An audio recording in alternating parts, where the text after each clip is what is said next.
Salut à tous, c'est Magic Mouse et aujourd'hui on se retrouve pour un nouvel épisode de Disney Tech. Voilà, ça faisait un petit moment, ça faisait depuis la Saint-Valentin qu'on s'était pas vu pour un épisode de Disney Tech. Là je me suis dit on va pas faire une soirée ou un truc dans le genre, je vais vous faire une liste de films qui selon moi sont sous-cotés. Qu'est-ce que quelque chose de sous-coté? Quelque chose de sous-coté, c'est ni plus ni moins que quelque chose qui mérite bien plus que la valeur qu'on lui apporte. Voilà, genre ou qui n'a pas eu le succès escompté, par exemple. Donc il y en a beaucoup. Chez Disney, il y en a pas mal. Beaucoup. Ouais, même chez les fans et tout, etc.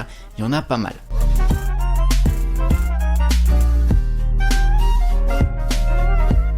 Donc du coup, alors comment on va s'y prendre? Déjà, avant de commencer, j'ai envie de vous parler d'un documentaire que j'ai vu hier, qui est pas du tout un documentaire Disney, mais qui est un documentaire qui parle de Disney, et je me dis qu'il faut que vous le voyez parce que c'est un documentaire qui est pas très connu de ouf, et qui est très bien, voilà, et qui parle de Disney, mais pas que de Disney, bon, vous allez comprendre. Ce documentaire, il s'appelle Life Animated, et c'est l'histoire d'Owen, qui est atteint d'autisme, et qui va reprendre, comment dire, contact avec l'extérieur, avec le monde qui l'entoure, grâce au film Disney.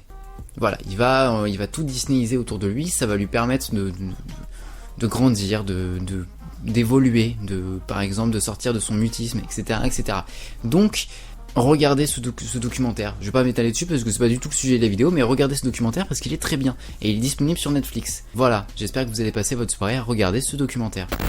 We're beginning to give up hope. And one day, we're watching the Disney animated movies. And he says he doesn't want to grow up like Mowgli or Peter Pan. Du coup, pour ces films sous-cotés, les films Disney sous-cotés dont je vais vous parler, j'ai décidé de classifier et donc de commencer par vous parler des films live qui sont d'après moi sous-cotés et ensuite de vous parler des films d'animation. Et les films d'animation, j'en ai pas mal. Donc on va pas trop s'étaler sur les films, mais on va en parler quand même un petit peu. Et surtout, je vais vous mettre des extraits, chose que je ne faisais pas dans les autres épisodes. Alors, pour les films live, on va commencer par Tron Legacy. Tron Legacy, c'est la suite du premier Tron qui est sorti il y a quelques années et qui, d'après moi, n'a pas eu un succès à la hauteur du film, qui est un très bon film que je vous conseille vivement. D'ailleurs, si vous comprenez pas trop ce délire d'attraction Tron et tout, etc., qui est à Shanghai et qui pourrait potentiellement arriver à Paris, et bah regardez le film, voilà. Mais sachez qu'en France, ça n'a pas trop cartonné. En Chine, oui, mais en France, pas trop. Ton père était le créateur. Où puis-je le trouver? Parviens jusque-là vivant, et lui te trouvera. Et voilà!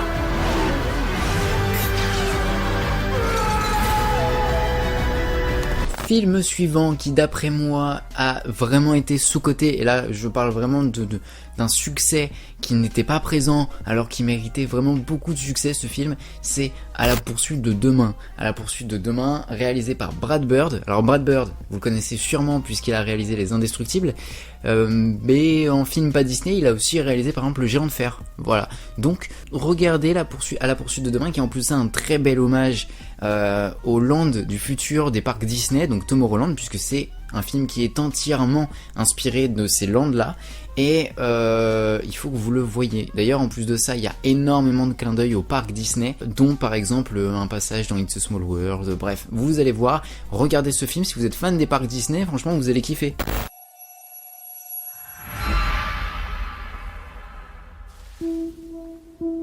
Quand j'ai touché ce pins, j'ai vu un monde.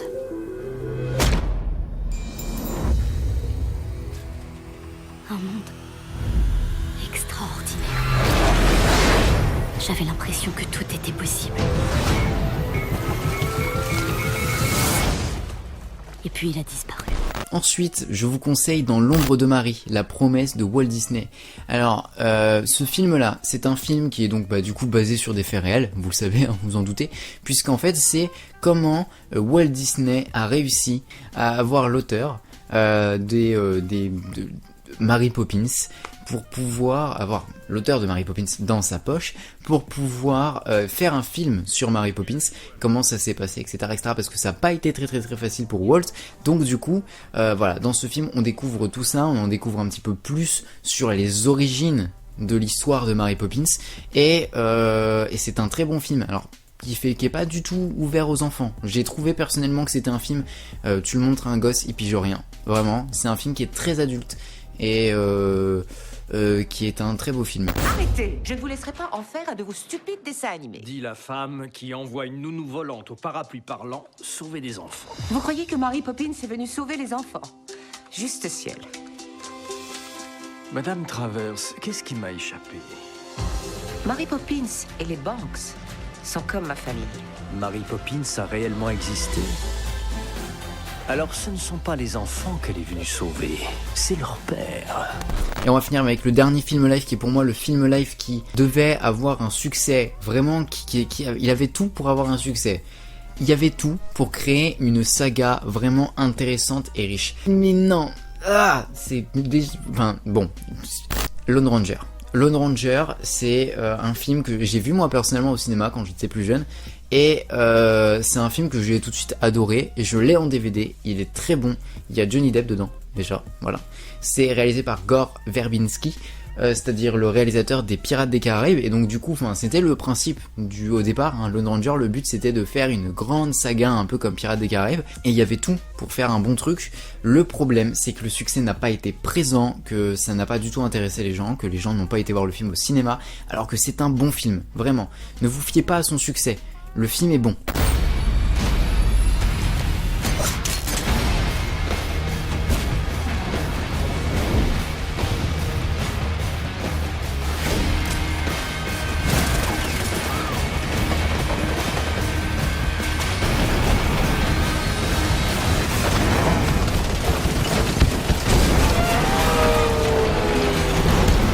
Et maintenant, on va passer au film d'animation. Et alors là, il y a tellement une grande liste que j'ai préféré classer par ordre de sortie. Voilà. Et autant vous dire que l'époque de Walt Disney, pour moi, tous les films sont plutôt bien cotés. Donc du coup, on va commencer à une époque où Walt Disney était déjà mort. Et pour moi, le premier film que je vais vous citer, c'est Taram et le Chaudron Magique. Taram et le Chaudron Magique parce que c'est un peu le vilain petit canard des studios Disney. Parce qu'il est un peu plus sombre que les autres, il est un peu plus dark, et c'est pas pour autant qu'il est mauvais, hein. Il faut que vous le regardiez parce que moi je trouve que c'est un très bon film d'animation que j'avais en cassette quand j'étais petit et que je regardais. Et alors je vous avoue que moi c'est un film qui me faisait pas si peur que ça, donc je comprends pas trop cette phobie, ce truc de effectivement il est plus sombre mais bon il fait pas si peur que ça, je trouve. Il y a même des personnages très mignons dans le film et moi je vous conseille de le regarder. Plongez dans une aventure fabuleuse avec de nouveaux personnages attachants. Le brave guerrier Taram. Je te protégerai. La belle princesse. L'espiègle Gurgi. Tirelire le cochon magique. Le diabolique crapaud. C'est toujours moi qui prends dans ces cas-là. Et l'empereur démoniaque, seigneur des ténèbres. Bientôt, le chaudron magique sera bien. Le deuxième film que je vous conseille, c'est Oliver et compagnie. Alors, Oliver et compagnie, ah là là, je l'avais en cassette aussi quand j'étais petit. Et c'est un film qui est très peu connu des studios Disney. Enfin, qui est connu d'une certaine génération, on va dire. Mais la nouvelle génération, par exemple, ne connaîtra sûrement jamais ce film parce que déjà, il n'a pas beaucoup fonctionné et que de deux, niveau merchandising, il n'y a pas grand chose de fait. Je veux dire, vous pouvez pas retrouver des petits clins d'œil à Oliver et compagnie dans les parcs Disney. Par exemple, vous ne trouverez pas beaucoup de merchandising dans les Disney Stores. Donc, disons que c'est un film qui est pas très connu et qui mériterait un petit peu plus de succès. Un petit chat, chili con carne. Moi, je préfère le chaton en papillote. Oliver, le petit orphelin recueilli par Fagin, Roublard et une bande de joyeux filous décidés à faire main basse sur New York. Je suis ruiné. Quel genre de travail on fait? On fait dans la finance, amigo. Troisième film, Dingo et Max. Dingo et Max, qui est un film qui effectivement parlera à toute la génération des années 90, puisque c'est un film qui nous a tous un petit peu marqué, qu'on a tous beaucoup apprécié, et qui est un film qui, encore une fois, pas souvent cité. Enfin, je veux dire, quand on vous parle de Disney, Dingo et Max, c'est pas le premier film qui vous vient en tête. Donc, moi, je vous conseille de regarder Dingo et Max parce que c'est un bon film, parce que c'est un film qui mériterait beaucoup plus de succès, et voilà, c'est tout. C'est le Yeti! Vous faire reculer un peu, monsieur Yeti, j'ai du mal à cadrer. Cet été, le personnage le plus dingue de Walt Disney arrive dans les salles. J'avale direct la tour de Pise, t'as vu? Ensuite, Le Roi Lion 2, L'honneur de la tribu. Pourquoi Le Roi Lion 2, L'honneur de la tribu? Parce que c'est l'un des rares films Disney, c'est l'une des rares suites Disney qui est bonne, potable, qu'on aime regarder, qu'on apprécie regarder, qui est presque, alors qui est peut-être pas au niveau du premier, mais qui est très très bon. Donc ouais, Le Roi Lion 2, si vous l'avez pas vu, regardez-le. C'est pas Le Bel et le Clochard, La Belle et le Clochard 2, ou et encore La Belle et le Clochard 2, ça va, ça passe, mais Roxy Rookie 2 par exemple, hein, on est d'accord. Pocahontas 2, hein, on est d'accord, ok, je n'ai pas beaucoup plus à dire, hein, voilà.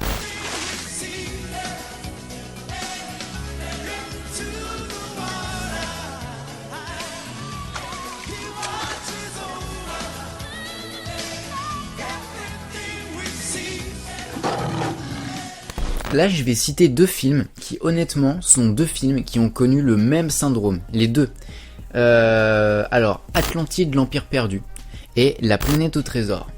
Alors, ces deux films qui sont sortis, je sais plus, je crois, à 1 an d'intervalle, et qui sont de très bons films, mais qui malheureusement ont un univers tellement spécial et tellement différent, peut-être, je dirais, un peu, de ce que Disney a l'habitude de faire. Enfin, pour moi, par exemple, du côté d'Atlantide, l'Empire perdu, on est vachement sur un univers très steampunk, un petit peu Jules Vernien, donc... Bon, disons que c'est pas ce qui parle en premier aux gosses, malheureusement. Et La planète au trésor, qui fait quand même vachement, qui fait un petit peu plus Disney que Atlantide, l'Empire perdu, mais malheureusement ils ont un petit peu pris l'effet Pixar et DreamWorks dans la tête, et donc du coup sont un petit peu tombés dans l'oubli. Et sont des films qui malgré tout plaisent beaucoup aux fans, qui sont de très bons films Disney, certes des films d'aventure et pas trop des films de princesse, mais c'est pas pour autant que c'est des mauvais films, regardez-les.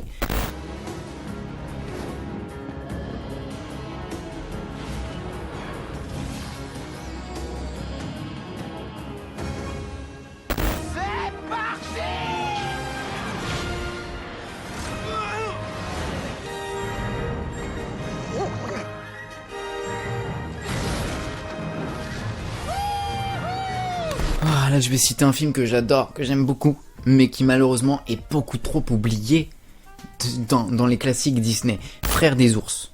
Frères des ours, c'est un film qui, pour moi, avait tout d'un nouveau Roi Lion. Alors, j'aime pas souvent dire un nouveau machin, un nouveau truc, mais pour moi, il avait tout d'un bon film avec des animaux il est profond ce film en plus, donc est très triste, mais pareil, bon, il a pas eu le succès escompté, voilà. Malheureusement, c'était l'époque des films où les films 2D, les films qui étaient en 2 dimensions, sont passés à la trappe parce que c'était l'énorme succès des films Pixar et DreamWorks, donc voilà, il y a énormément de films qui, à cette époque-là, sont sortis en animation 2D, et voilà, les gens sont pas allés les voir au cinéma. Je m'appelle Koda, dis-le avec moi, Koda.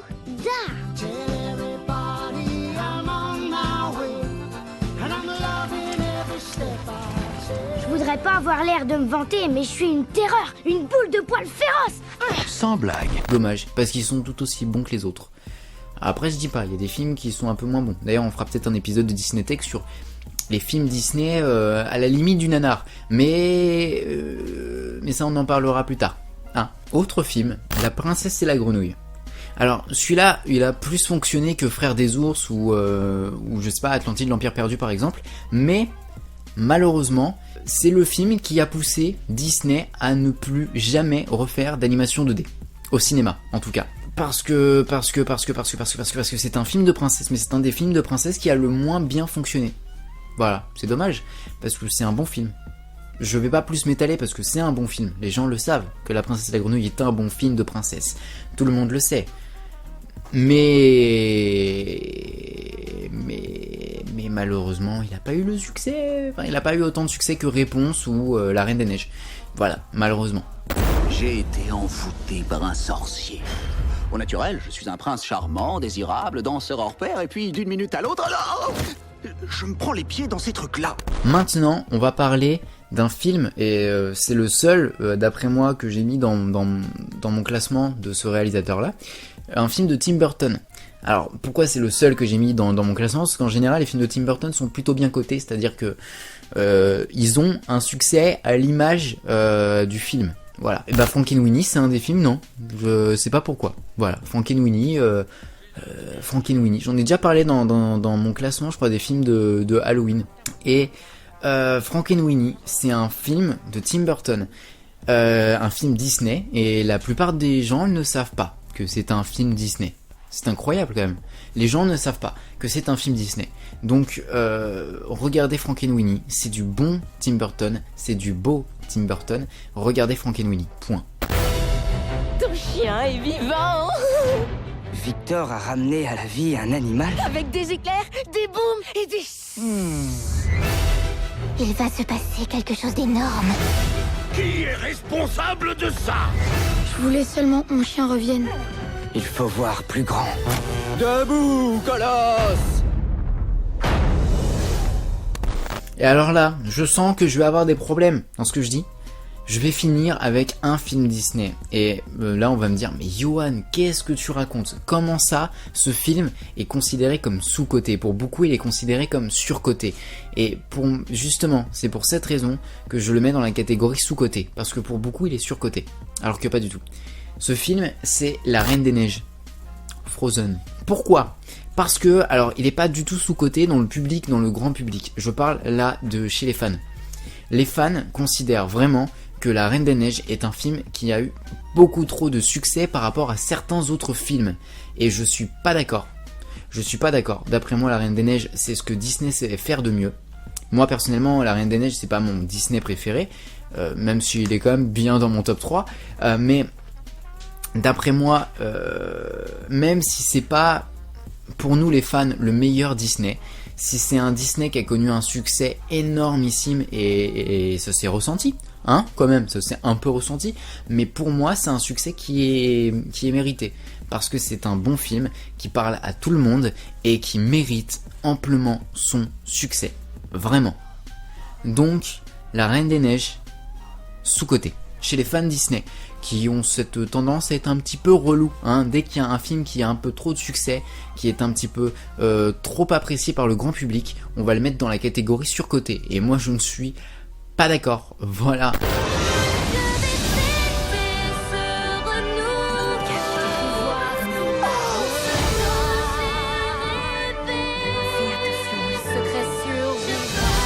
Si nous ne faisons rien d'ici peu, nous serons tous morts de froid.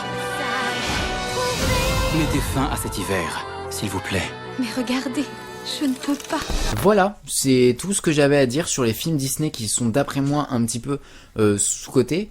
Alors la vidéo était peut-être un petit peu longue, je sais, hein, voilà, mais il y avait beaucoup de films d'après moi, donc j'ai fait un long listing. Maintenant, bah, vous pouvez vous faire une playlist de films sous-cotés. Il y a peut-être des films Disney que vous n'avez jamais vus, et justement parce qu'ils sont sous-cotés, parce que vous êtes peut-être pas fan de Disney et que vous êtes jamais attardé à ces films-là, parce que voilà. Donc, bah, regardez ces films-là. N'hésitez pas à me dire aussi les films qui sont selon vous sous-cotés, mais que je n'ai pas mis dans le truc. Donc, n'hésitez pas à m'en faire part, ça m'intéresse vraiment.